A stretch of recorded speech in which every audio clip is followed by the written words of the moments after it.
नमस्कार। ओम नमः शिवाय। आज हम वर्णन करेंगे भगवान शिव के तृतीय ज्योतिर्लिंग उज्जैन में महाकालेश्वर के प्राकट्य के बारे में। आइए सुनते हैं क्या लिखा हुआ है शिव पुराण की चतुर्थ संहिता कोटि रुद्र संहिता में महाकालेश्वर ज्योतिर्लिंग के बारे में। यह कहा गया है कि अवंती नगरी में एक श्रेष्ठ ब्राह्मण रहा करते थे जिनका नाम वेदप्रिय था। वह धर्मपरायण प्रवृत्ति के महान शिव भक्त जो कि प्रतिदिन ही यज्ञ कर्म किया करते थे और जितने भी सत्कर्म हैं उनमें वह संलग्न थे। वेदप्रिय जितने महान शिव भक्त थे उनके 4 पुत्र थे जिनका नाम देवप्रिय, प्रियमेधा, सुक्रत और सुवर्त था। वह भी अपने पिता के भांति ही शिव भक्त थे और धर्म कार्यों में संलग्न रहते थे। वेदों का अध्ययन करना भी उनका नित्य कर्म था। वह सभी प्रतिदिन शिवलिंग बनाकर उनकी पूजा अर्चना किया करते थे। एक बार की बात है कि एक असुर दैत्य दूसरा नाम का असुर दैत्य अवंती नगरी में आक्रमण करता है उन ब्राह्मणों को नष्ट करने की मनसा से, और वह अपने जैसे 4 दैत्यों की सेना को भेजता है जिससे कि वह अवंती नगरी में जो शिव भक्त ब्राह्मण हैं वह उनको मार सके। वह असुर सेना उन ब्राह्मणों को मारने लगती है। तभी जो वेदप्रिय जो शिव भक्त हैं और उनके जो पुत्र हैं वह सभी ब्राह्मणों को यह ढांढस बनाते हुए कहते हैं कि भगवान शिव उनकी रक्षा करेंगे और वह सभी जो है इस परिस्थिति का डटकर सामना करें और उन्हें विचलित नहीं होना चाहिए।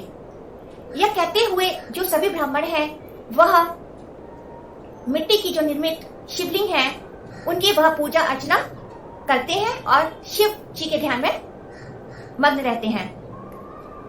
तभी जो जैसे ही वह असुर सेना उन ब्राह्मणों के ऊपर मारने की इच्छा से आक्रमण करते हैं तभी उन ब्राह्मणों के द्वारा बनाई हुई पार्थिव शिवलिंग में से आवाज आती है और वहां एक गड्ढा बन जाता है और वहां साक्षात भगवान शिव प्रकट होते हैं और वह कहते हैं कि मैं महाकाल हूं और वह उन दैत्यों को मारने लगते हैं। भगवान शिव जो वहां प्रकट हुए हैं महाकाल रूप में वह अपनी हुंकार मात्र से उन सभी दैत्यों को मार गिराते हैं और दूसरा दैत्य को भी मार देते हैं। वह दूसरा दैत्य जो कि ब्रह्मा जी के वरदान पाकर जिसे बल प्राप्त हुआ था उसकी भी जो मृत्यु है वह भस्म हो जाता है महाकाल स्वरूप में प्रकट हुए भगवान शिव के द्वारा और सभी प्रसन्न होते हैं। इसके पश्चात भगवान शिव उन सभी ब्राह्मणों से कहते हैं कि वह कोई वर प्राप्त करें।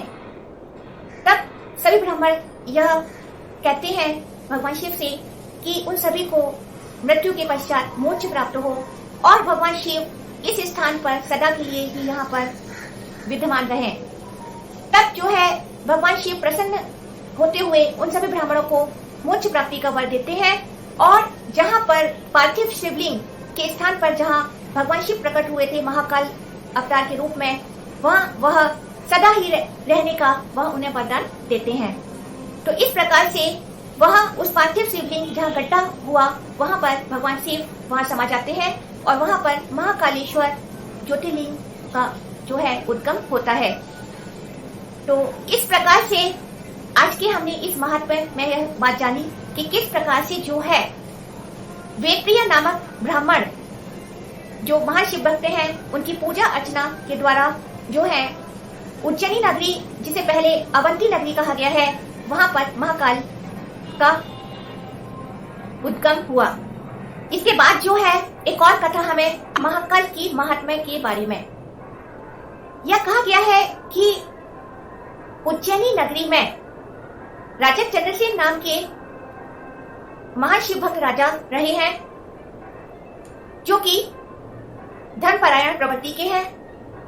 उन्हें शिव पार्षदों में प्रधान मणिभद्र जी ने उन्हें चिंतामणि प्रदान की, जिसे कि राजा चंद्रसेन अपने गले में धारण किया करते थे।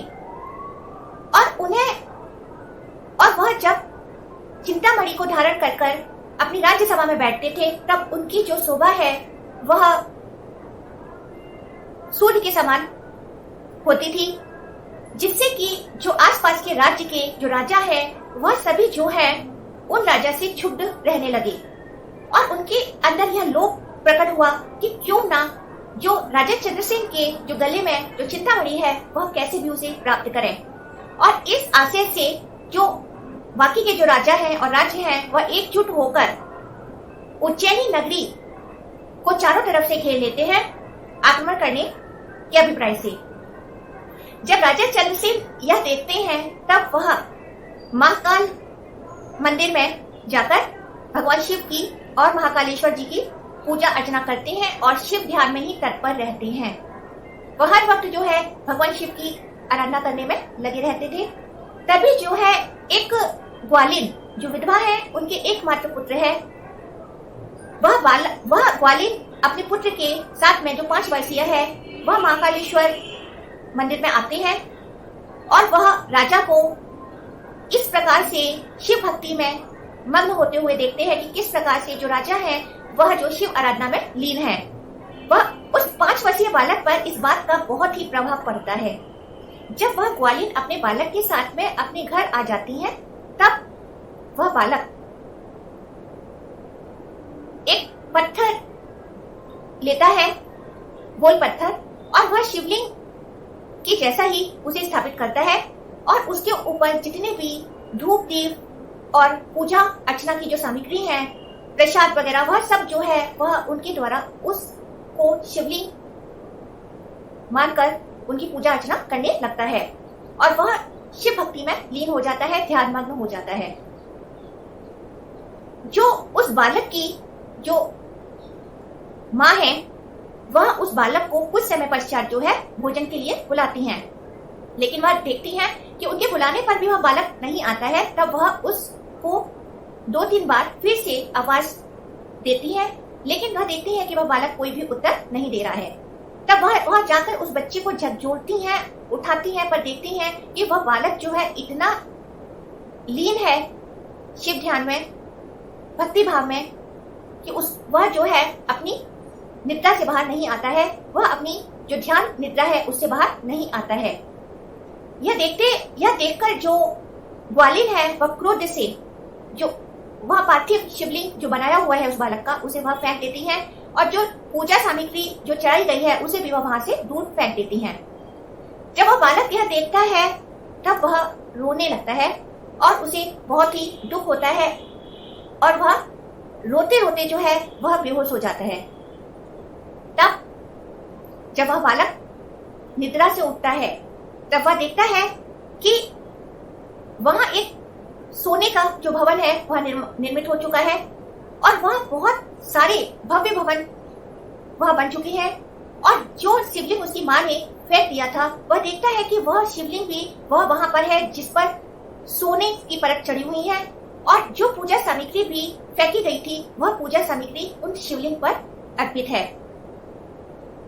और वह यह भी देखता है कि एक शयन कक्ष में उनकी जो माँ है वह भी सोई हुई है, जिन्हें वह जगाता है। और वह जब माँ यह सब देखती हैं, सोने का भवन देखती हैं, यह भवन देखती हैं, शिवालय देखती हैं, तब वह भी प्रसन्न होती हैं और अपने उस बालक को गले लगा लेती हैं। इसके पश्चात जो है ग्वालिन इस सभी बातों की जानकारी राजा को देती हैं, राजा चंद्रसेन को। जब राजा चंद्रसेन यह सब बात सुनते हैं तब वह रात्रि में वहां आते हैं और वह यह सभी जो आश्चर्य जो है वह सब देखकर प्रसन्न होते हैं और उस बालक से भी उसको गले लगाते हुए प्रसन्न होते हैं कि यह किस तरीके से यह शिव भक्ति के द्वारा यह सब हुआ।